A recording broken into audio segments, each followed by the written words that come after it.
خالد بن ولید کی وہ خونریز جنگیں جو تاریخ کے اوراق میں گم ہو گئے تھے، جنگ دجلہ کا سرخ طوفان جہاں دریا لاشوں کا پل بنا، جنگ قارون کی دھماکہ خیز رات، جنگ لیس کے کڑے جہاں زندہ فوجیوں کو زندہ دفن کر دیا گیا، فتح ہیرا کی وہ شاندار منظر جب اسلام کا جھنڈا فخر سے لہرایا گیا، ذات العیون کی چالاکی جس نے دشمن کو حیرت کے اندھیرے میں دھکیل دیا، عین التمر کی وہ گھڑی جب فتح کی صدا نے آسمانوں کو چھو لیا۔ خالد بن ولید نے کون سا پیغام بھیجا جو دشمنوں کے دلوں میں خوف پیدا ہوا تھا؟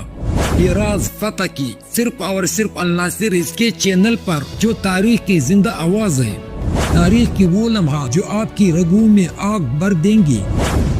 میں ہوں عبد الناصر اور آپ دیکھ رہے الناصر ہسٹری چینل۔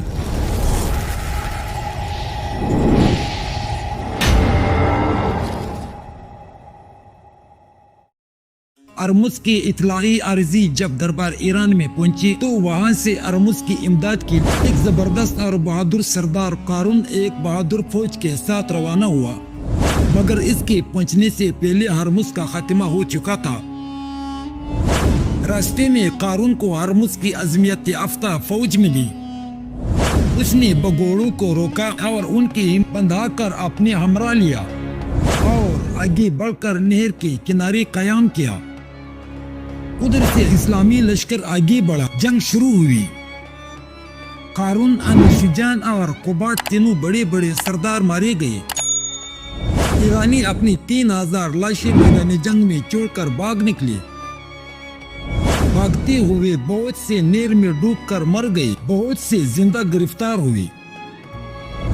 اس لڑائی کے بعد حضرت خالد بن ولید رضی اللہ عنہ نے اس صوبے کی رعایا کو کسی قسم کی کوئی اذیت و تکلیف پہنچائے بغیر جزیہ کی ادائیگی پر آمادہ کر کے وہاں اسلامی عمل مقرر فرما دیا، اور رعایا ایران نے رعایا اسلام بن کر یہ محسوس کے دوزخ سے نکل کر جنت میں داخل ہو گئے۔ قارون وغیرہ کے مارے جانے کی خبر سن کر دربار ایران سے ایک ادازگر، ایک مشہور شاہ سوار، ایک لشکری جرار کے ساتھ روانہ کیا گیا۔ یہ لشکر مدائن سے روانہ ہو کر مکہ میں دجلہ میں پہنچا تھا۔ پیچھے سے بہم جادویا ایک دوسرے زبردست سردار کو لشکر عظیم کے ساتھ مدائن سے روانہ کیا گیا۔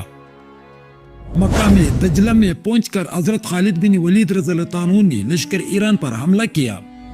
ایک خونریز جنگ کے بعد لشکر ایران کو شکست فاش حاصل ہوئی، ان کا سردار بھی شدت تشنگی سے میدان جنگ میں مارا گیا۔ بہم جادویا یہ مقام لیس میں پہنچا تھا کہ بھاگی ہوئے ایرانی فوج جا کر اس کے ساتھ ملی۔ اس لڑائی میں بہت سے عیسائی عرب بھی آ کر ایرانی لشکر میں شریک ہو گئے تھے۔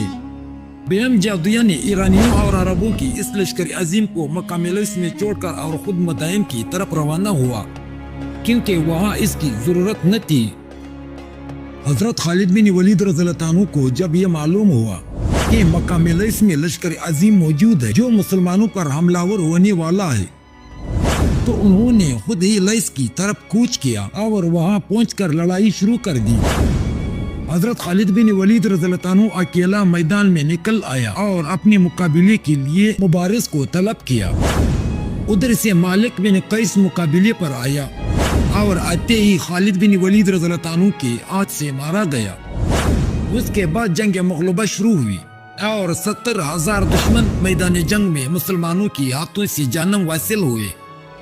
جنگ لیس سے فارغ ہو کر حضرت خالد بن ولید رضی اللہ عنہ نے ہیرا کا معاشرہ کیا۔ جب معاشرہ کو طویل ہوا اور شیر والی عجز ہو گئی تو ہیرا کا رئیس عمر بن عبد المسیح ماؤ دوسرے رؤسا کے خالد بن ولید رضی اللہ عنہ کی خدمت میں حاضر ہوا۔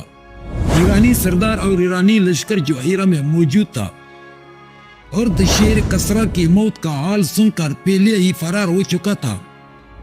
عبد المسیح نے تقریباً 2 لاکھ روپے خراج قبول کر کے صلح کر لی۔ فتح ہیرا کے بعد خالد بن ولید رضی اللہ عنہ نے زرار بن لازور، زرار بن الخطاب، آقا بن عمرو، مسنہ بن حارثہ رضی اللہ عنہ، عینہ بن الشمس وغیرہ رضی اللہ عنہ سرداران ان لشکر کو ہیرا کی اطراف میں چھوٹے چھوٹے فوجی دستوں کے ساتھ روانہ کیا۔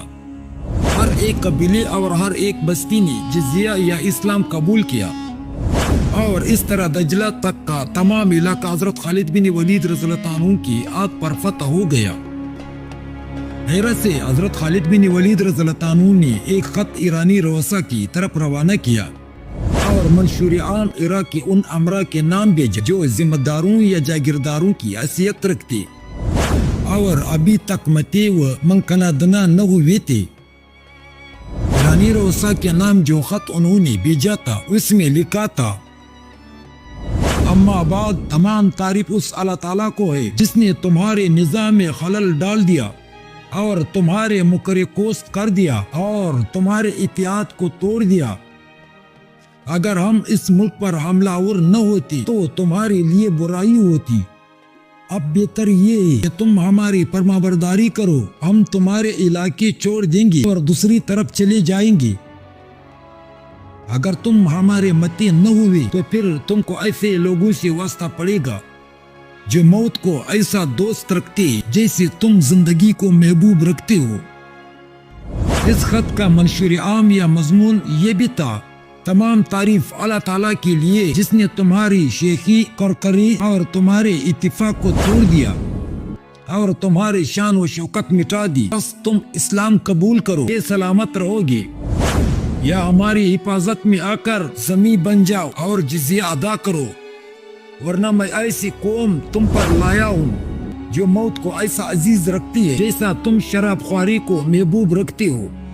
ان خطوط و فرامین کا یہ اثر ہوا کہ دربار ایران میں جو بادشاہ کے متعلق جھگڑے پڑے ہوئے تھے وہ فوراً سلجھ گئی، اور امیران دربار فوراً اپنا ایک بادشاہ منتخب کر لینے میں متفق ہو گئے تاکہ اہل عرب کا تدارک دل جمعی کے ساتھ بآسانی ہو سکے۔ ایرانیوں نے انبار میں ایک لشکر عظیم فراہم کر کے شہرزاد ولی صاحبات کو اس لشکر کا سپہ سالار بنا دیا تھا۔ حضرت خالد بن ولید رضی اللہ عنہ ہیرا میں اس اجتماعی لشکر کی خبر سن کر ہیرا سے انبار کی طرف روانہ ہوئے۔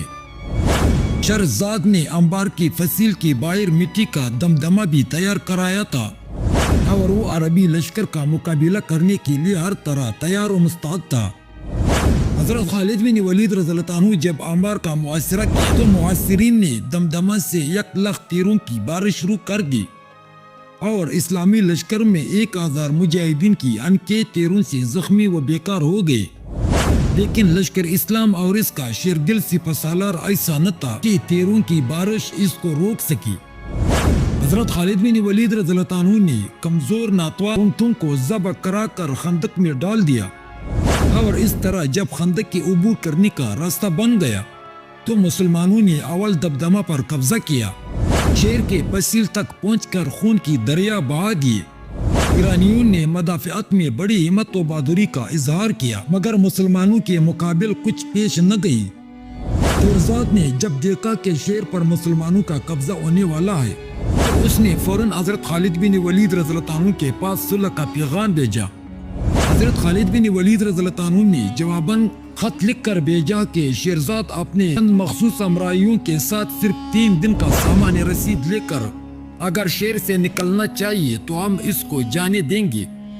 چنانچہ ایسا ہی ہوا کہ شہرزاد شہر چھوڑ کر نکل گیا، اور حضرت خالد بن ولید رضی اللہ عنہ فاتحانہ شہر میں داخل ہوئے۔ ایرانیوں نے اسلامی لشکر کے مقابلے کے لیے جا بجا فوجی تیاریاں مکمل کر رکھی تھی۔ چنانچہ انبار میں معلوم ہوا کہ مقام عین التمر میں مہران بن بیرام 24,000 ایرانیوں کا ایک لشکر عظیم لیے ہوئے، اور عقبہ بن ابی عقبہ اہل عرب کی ایک اجتماعی عظیم کے ساتھ بقصد قتال خیمہ زن ہے۔ کرد نوا کے عرب قبائل تغلب و آباد وغیرہ بھی اسلامی لشکر کے مقابلے کی غرض سے فراہم ہو کر آگے تھے۔ خالد بن ولید رضی اللہ عنہ نے زیر خان بن بدر کو شہر انبار کا حاکم مقرر کر کے خود التمر کا قصد کیا۔ عقبہ بن عقبہ نے حضرت خالد بن ولید رضی اللہ عنہ کے قریب پہنچ کر خبر سن کر مہران بن بیرام ایرانی سپہ سالار سے کہا کہ عربوں کی لڑائی کو عرب ہی خوب جانتے ہیں، لہٰذا آپ اول ہم کو اسلامی لشکر کا مقابلہ کرنا دیجیے۔ مہران نے اس بات کو بخوبی منظور کر لیا۔ عقبہ سب سے پہلے میدان میں نکل آیا۔ مسلمانوں کی جانب سے حضرت خالد بن ولید رضی اللہ عنہ بھی میدان میں نکل آیا۔ دونوں کا مقابلہ شروع ہوا، مگر تھوڑی دیر کے بعد حضرت خالد بن ولید رضی اللہ عنہ نے اس کو زندہ گرفتار کر لیا۔ عقبہ کے گرفتار ہوتے ہی عقبہ کا تمام لشکر بھاگ پڑا۔ بہت سے مفررین کو مسلمانوں نے گرفتار بھی کیا۔ مہران بن بیرام پر اس نظارے سے ایسی ہیبت طاری ہوئی کہ وہ قلعہ چھوڑ کر بلا مقابلہ فرار ہو گیا۔ عقبہ کی باغی ہوئی فوج نے ایرانیوں سے قلعہ خالی دے کر فوراً قلعے میں داخل ہو کر دروازے بند کر لیا گیا اور اس طرح قلعہ بند ہو کر بیٹھ گئی۔ 4 روز کے محاصرے کے بعد قلعے پر بھی اسلامی لشکر کا قبضہ ہوا۔ عیسائی عرب جو مجوسیوں کے ساتھ مل کر لڑ رہے تھے وہ جہنم واصل ہوئے اور مال و اسباب پر مسلمانوں کا قبضہ ہوا۔